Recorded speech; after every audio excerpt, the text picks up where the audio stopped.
Marge came out and exposed the Coke scandal, the White House, the District of Columbia White House scandal. First, you get the presidency, then you get the cocaine, then you get a visitor's pass, and then you leave your Coke in the little thing they make you put your phone in if you're a foreign delegation. But Marge went into a skiff.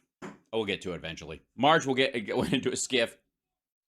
And because it was, classified information and part of an ongoing investigation, she immediately came out and blabbed it to a microphone. This is her new side piece. Is this microphone stand with the weird little like arm rest? I don't know quite what that's for. I guess it's for if you have talk about being minimalist. They have like if you're Mitt Romney and you have a binder full of women, you just want to rest it. You don't have to carry the whole thing. That's available to you now. So this is from her Telegram channel.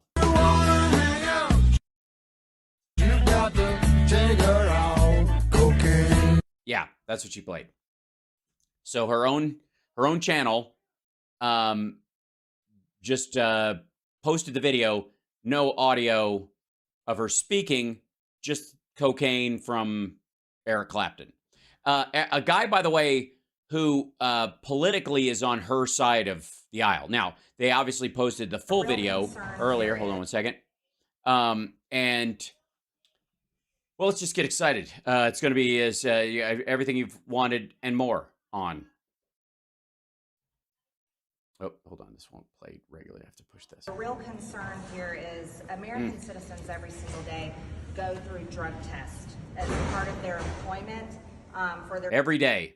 I drug test myself for this job all the time. And I'm a teetotaler. I can imagine what people with a history of hard drug use like RFK Jr. Put themselves through. But I wouldn't call it a drug test. I test my own urine every day. It's not a taste test, don't get me wrong.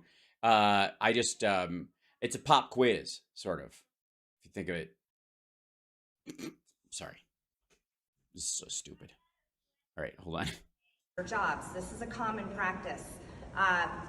Just speaking with the Secret Service now, my question to them was, they were able to narrow down a list of approximately 500 people that had left a small bag of cocaine in a cubby. Now, these are... Well, that's a lot of...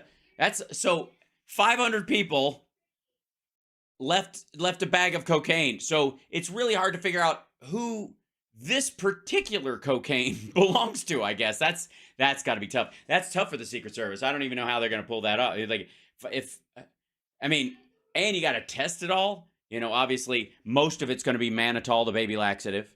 That's how you get around a drug charge and get it bounced in the first place. If you don't believe me, ask Jeff Goldblum in Deep Cover. Run that by me again, stupid. What was that again? How did this play out?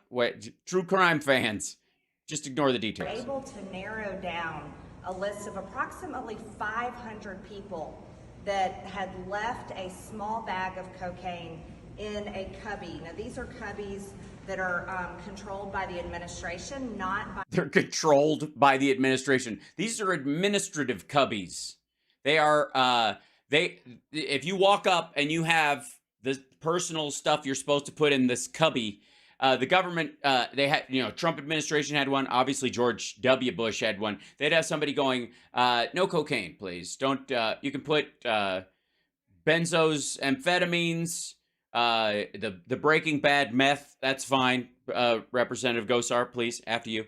You could put, bionic limbs, spare eyeballs if you have them in your pocket that you like to play with, and anything. But each administration has their own rules and regulations about what strangers put in a cubby so they don't bring it into the further grounds. Yeah, I know what you're thinking.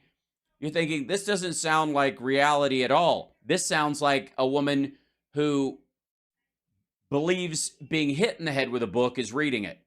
And I'm inclined to agree with you. By the Secret Service when they enter. And again, hold on. Say that again. Listen to this shit. 500 people. 500 people. Sorry, let me back up even further because this is super. Question to them was they were able to narrow down a list of approximately 500 people that had left a small bag of cocaine. A lot of cocaine, a lot of people. Now, these are cubbies that are controlled by the administration, not by the Secret Service, when they enter into the foyer off the West Executive entrance. So what you're telling me is that during the Trump administration, nobody was forced to put their cocaine in the cubbies. They could just bring it straight in. Okay, gotcha. Thank you very much. I just wanted to clarify that.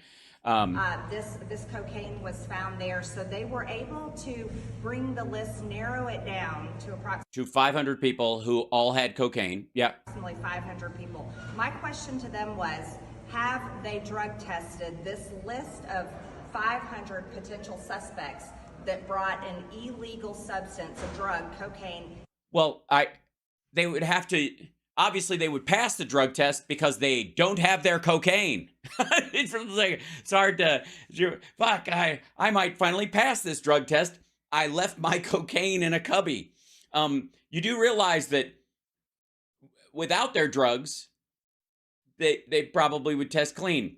And secondly, if they are on drugs, what if it's not cocaine? What if they test positive for weed, but you can't find any?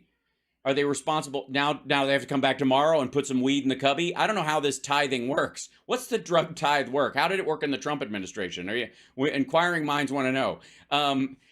Secondly, can they just pee in the cubby hole and just have them test that way? Or are we just going to start like grabbing hair out of people's heads like concerned parents?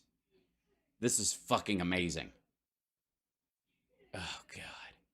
Into the White House? Their answer was no, and that they're unwilling to do so. Yes, they are not going to forcibly drug test 500 people, nor should they. How about this, dickhead? Lauren Boebert bragged about bringing a gun into the Congress. Are we going to frisk everybody who comes and goes now? You moron. Yes, no, and by the way, because they've narrowed it down to 500 people, and by the way, the people they excluded, obviously the members of the administration, the president himself, that was the easy part, right? So the 500 people left over, chasing those fuckers down one to one, unlawful search and seizure, because you're part of a group of 500 who, any one of whom may have left a baggie of cocaine in a cubby at the White House, you are now a suspect enough where the small government conservatives would like to forcibly take your urine and your hair and I guess look in your nose. And also want to know if you've spent any time around Don Jr. It makes no sense to me whatsoever why they would not follow through on one simple task, and that is to drug test a list of 500 people that they... I don't know. Yeah. And I thought we were supposed to be the big government people, aren't we? I don't know why you would drug test 500 people. Yeah. Don't ask him any questions. Like, I do have I have an answer for her. It's pretty simple too. It's the fucking Constitution. Primarily. That didn't factor into her thinking at all. That's not gonna, I'm sorry, maybe this is why she got kicked out of the Freedom Caucus. Into the White House. Their answer was no, and that they're unwilling to do so. It makes no sense to me whatsoever why they would not follow through on one simple task, and that is to drug test a list of 500 people that they have that are potential suspects for this, when the American people every single day go through drug tests in order to do a job, by the way, that brings them a paycheck where they have to pay their taxes. And guess what? Their tax dollars go to pay for all of our salaries, and they pay for the Secret Service. Yeah, and one of the reasons why you draw a paycheck is because you are one of a select group of representative people in our democracy that take an oath to the Constitution that includes a thing against unlawful search and seizure, unless you're saying they need 500 warrants Go. Let's see the process on that. Let's please. Yeah, this is fucking amazing. This is a failure of this investigation to not perform a drug test on these people. This list of approximately 500 potential suspects. Potential suspects. Wait a minute. We're not even narrowing it down to just the suspects. Round up the potential suspects. It just didn't have the same ring to it. Anybody who's a potential, well, fuck, that's everybody within a 9-mile radius of the White House, isn't it? I mean, potentially somebody could have chucked it up in the air and a wind caught it, and somebody had a window open and it just magically flew back and landed on somebody's shoulder, and then they dodged a plate of dishes as they were coming through, and it slid off their shoulder into the slot and right into the cubby. There are other concerns there as well. How there's a Yeah, one of them not being your prohibition against, unlawful searches and seizures. The weird giant government thing of drug testing 500 people. By the way, none of these 500 people, like, there's nothing in there that says that these are all employees, by the way. These are visitors, people who've come and gone from the White House.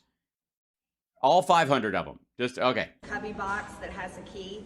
How they found that it left open and the drugs were in there. There's also a failure with the amount of cameras they have, and I just don't find the excuses on how we can't find out who had cocaine in the White House. Well, it sure as shit was. The last person I would look at is Sleepy Joe, because you can't get any sleep if you're on cocaine. I will say that there are very few people in Congress these days that seem like they could be cracked out of their skull. And she's one of them. I can't even. Oh, God. I pointed this out earlier, but I thought this was worth looking at as well. This is from her Telegram page. We are not just escalating a proxy war with nuclear-armed Russia and putting the U.S. on the brink of World War III by sending planes, missiles, and other equipment to Ukraine. We are actively depleting our military resources, leaving the United States vulnerable to our adversaries. Venerable. Respected because of age and wisdom. Venerable. I'm glad she's decided to support Biden. Please God, tell me she actually said venerable. Amendment number 1. Hold on. Amendment number 1, 2, 3. 3? All right. Amendment number 110 prohibits the provision of F-16 fighter jets to Ukraine.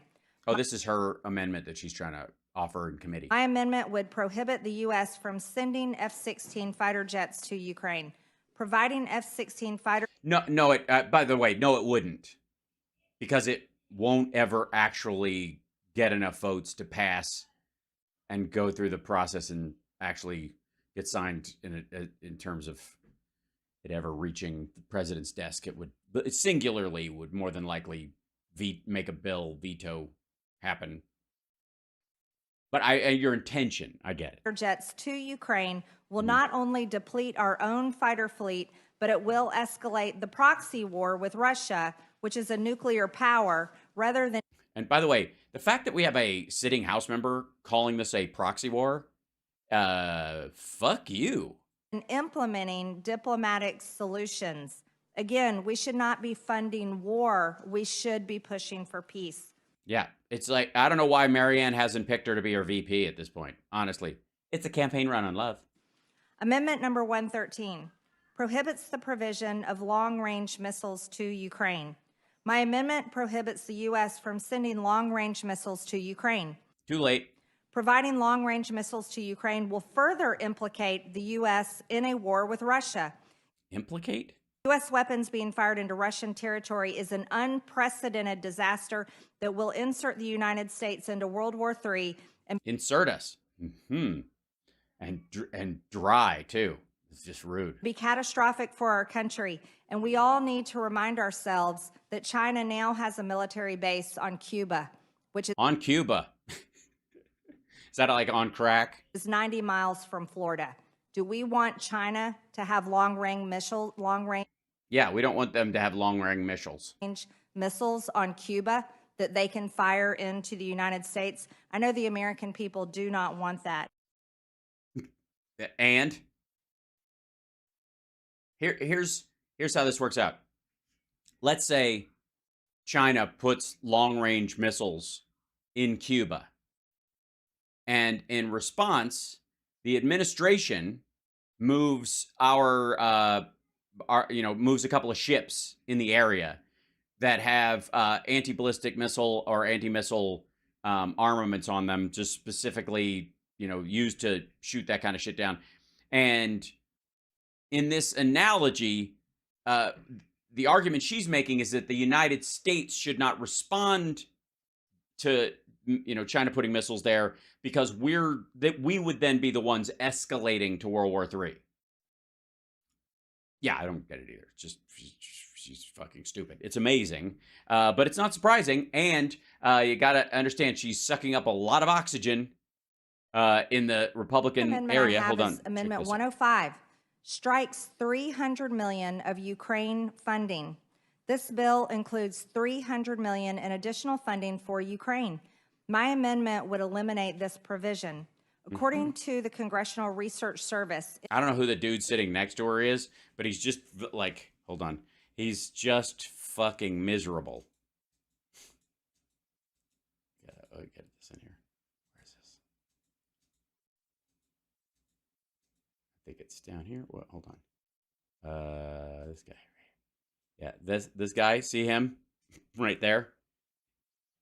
He just seems livid. In 2022, the United States provided a total of $113 billion in funding to Ukraine. The essentially open-ended support provided to Ukraine by Joe Biden is unsustainable, increases the risk. Well, yeah, that's why we want to win it and put it away fast. Of a direct. Also, did you have these same complaints when Trump stayed in Afghanistan the whole time he was president, when he ran on getting us out? Biden got us out, though. I mean, technically speaking, if he'd have followed Trump's plan, we wouldn't have this money because it would be being spent in Afghanistan like right now. Conflict with a nuclear-armed Russia and distracts from more urgent national security priorities.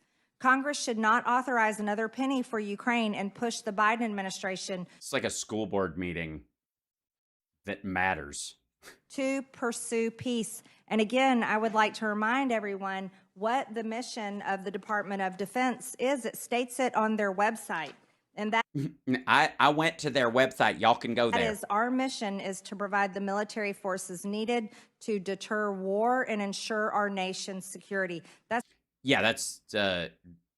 Russia salami slicing its way across Europe eventually would impact our security. And we have an opportunity on the cheap, quite frankly, to put them down in that regard. If you're going to call this a proxy war, what's really happening is they attacked an ally. One that, by the way, the resources for all kinds of things could come peacefully from that country in the future. We could have them as a trade partner. We could have them as a cultural partner, like fucking Cincinnati and Kiev are sister cities.